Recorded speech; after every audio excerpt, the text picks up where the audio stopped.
Mas Nur, apa kabar Mas Nur? Alhamdulillah Mas Rey. Teman-teman, kita masih akan membahas Masnawi, bincang Masnawi. Kali ini kita di bait 1246 Mas Nur. Ya. Masih terkait dengan Nabi Adam. Teman-teman bisa menyimak di buku teman-teman yang punya.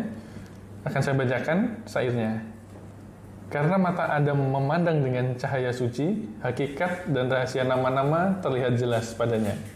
Karena malaikat menyaksikan cahaya-cahaya ilahi bersinar pada Adam, semuanya bersujud dan bergegas memuliakannya.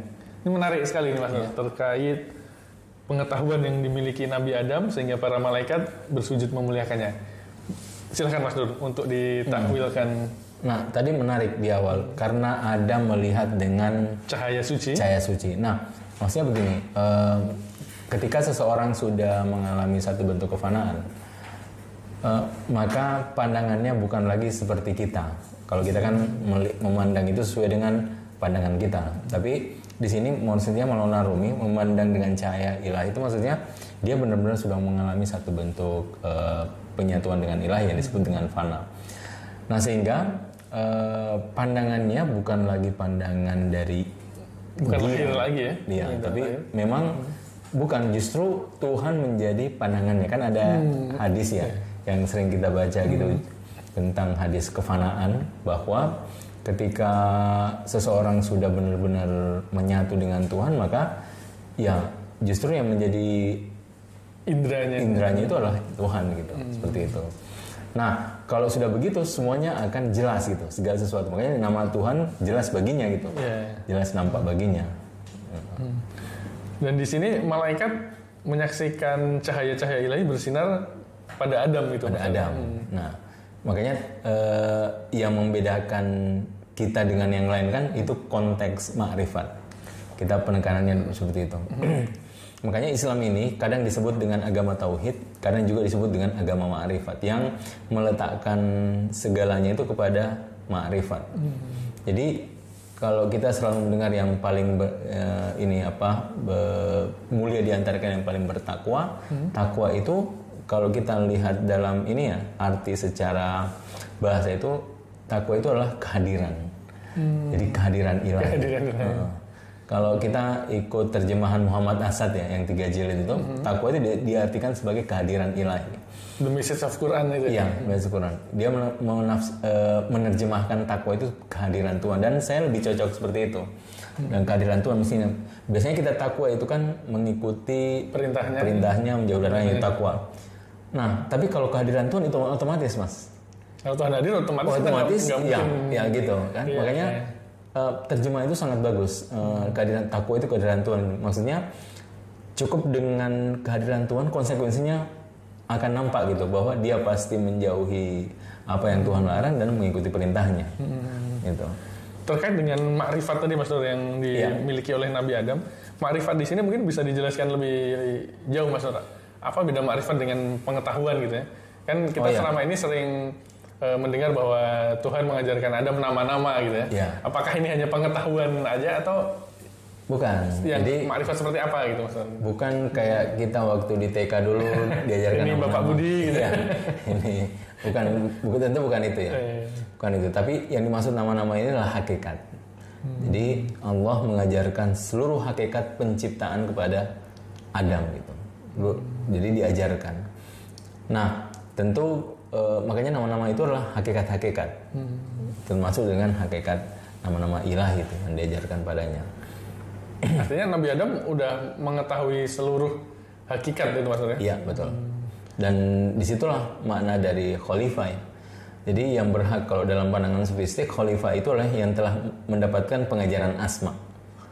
Kalau dia tidak mendapatkan pengajaran asma, dia tidak mendapatkan stempel khalifah. Kan stempel khalifah itu setelah diajarkan nama-nama seperti itu. Dan itu diajarkan langsung oleh Allah Subhanahu wa Ta'ala. Iya, Nabi Adam ya. Ini yang membedakan antara Adam dengan malaikat. Malaikat mendapatkan pengajaran langsung dengan wa'allama Adam al-asma kullaha. Nah, summa aradahum 'alal malaika. Yang mengajarkan malaikat itu Adam.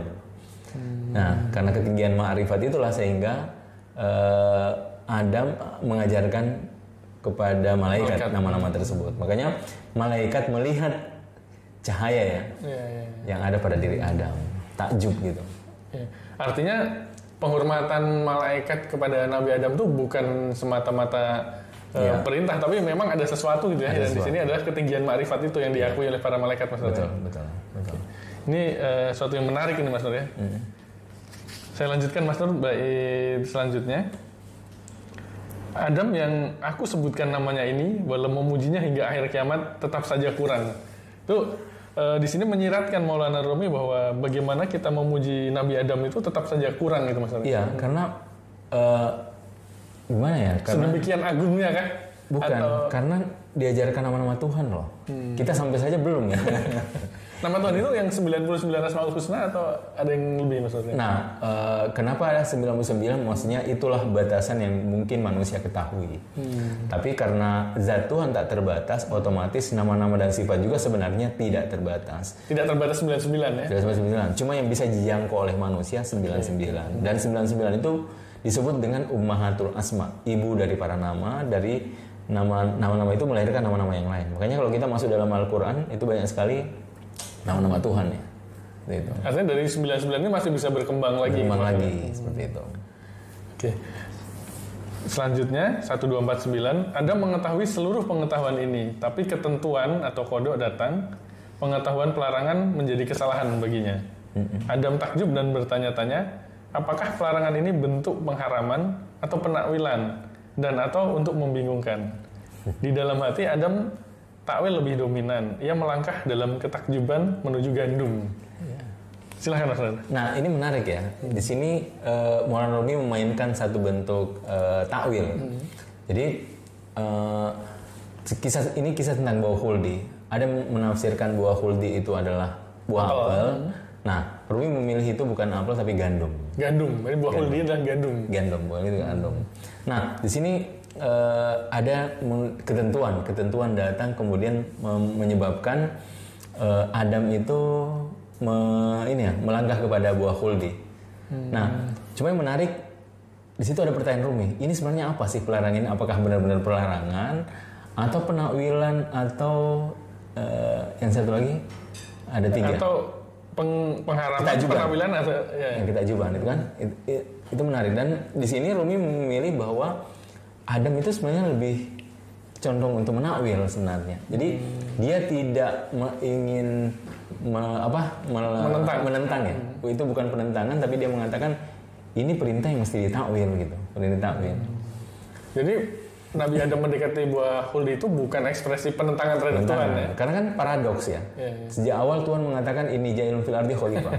Saya menciptakan khalifah di muka bumi. Iya, khalifah di bumi. Adam itu memang posisinya di bumi gitu.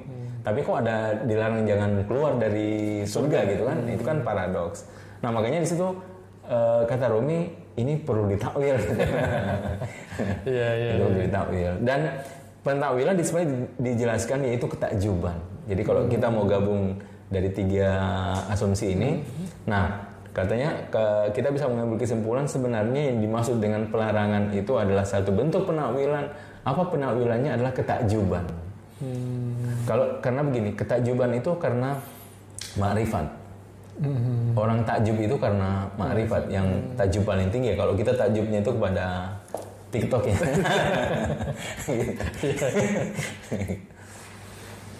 Dan itu yang membuat Adam akhirnya jatuh ke muka bumi maksudnya.